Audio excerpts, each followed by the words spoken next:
Novi Sad i Parking Muke je jedna besplatna Android aplikacija za vozače u Novom Sadu. U Novom Sadu se parking u više zona grada plaća. Ako ga ne platite, dobit ćete kaznu.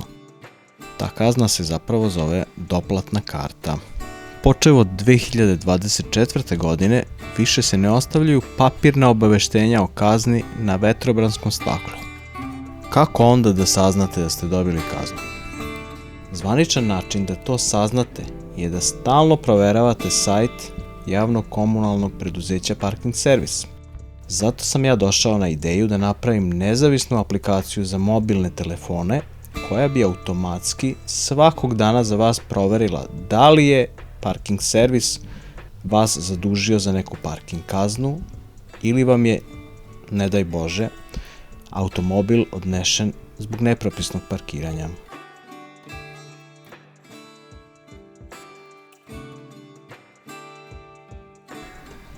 Sada ću vam demonstrirati glavne funkcije programa. Kada prvi put pokrenete program, prvo što treba da uradite je da u žuto polje unesete tablice svog automobila. One će biti snimljene, tako da nećete morati svaki sledeći put to da radite. Tako.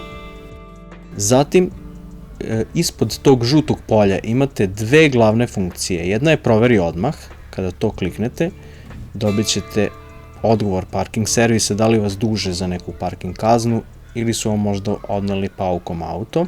Dugme ispod proveri odmah, koje se zove zapamti auto i redovno proveravaj, vam omogućava da svakoga dana program za vas automatski proverava, tako da ne morate da mislite i sami proveravate redovno potraživanja.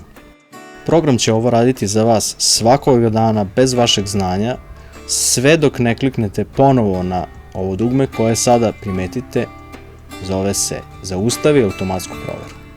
Dakle, i kada ugasite telefon i ponovo ga upalite ili restartujete, ovaj program će automatski za vas da proverava svakog dana da li postoji neka parking kazna.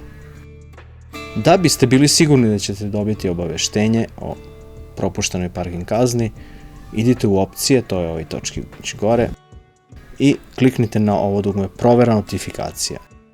To dugme proverava da li je programu dodeljena dozvola da vam šalje notifikacije. Ovde sam ja napravio primer kada nije i morat ćete kliknuti na ovaj allow kako bi program mogao u budućnosti da vam šalje notifikacije. Probamo još jednom. Tako je. Od sada pa nadalje program ima mogućnost da vam šalje obaveštenja. Ova aplikacija je otišla i korak dalje što se tiče mogućnosti plaćanja. Za razliku od zvaničnog sajta, ona vam omogućava da platite kaznu preko QR koda ili preko linka kojim se integriše sa aplikacijama za mobilni banking, i to više domaćih banaka. Sve domaće e-banking aplikacije imaju opciju koja se zove IPS skeniraj. Ona čita QR kodove koje je Narodna banka Srbije standardizovala. Vidjet ćete da su čitanjem koda popunjeni svi potrebni podaci za plaćanje i dovoljno je samo da potvrdite plaćanje i to je sve.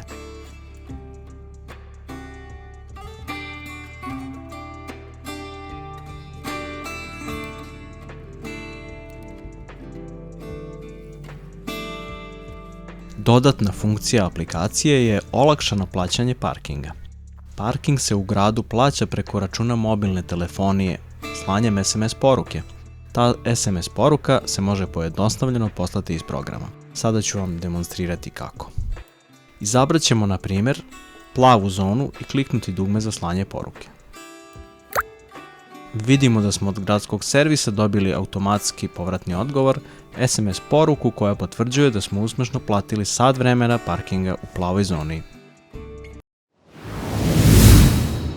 Idite pravo na Google Play Store i skinite aplikaciju Novi Sad i Parking Muke.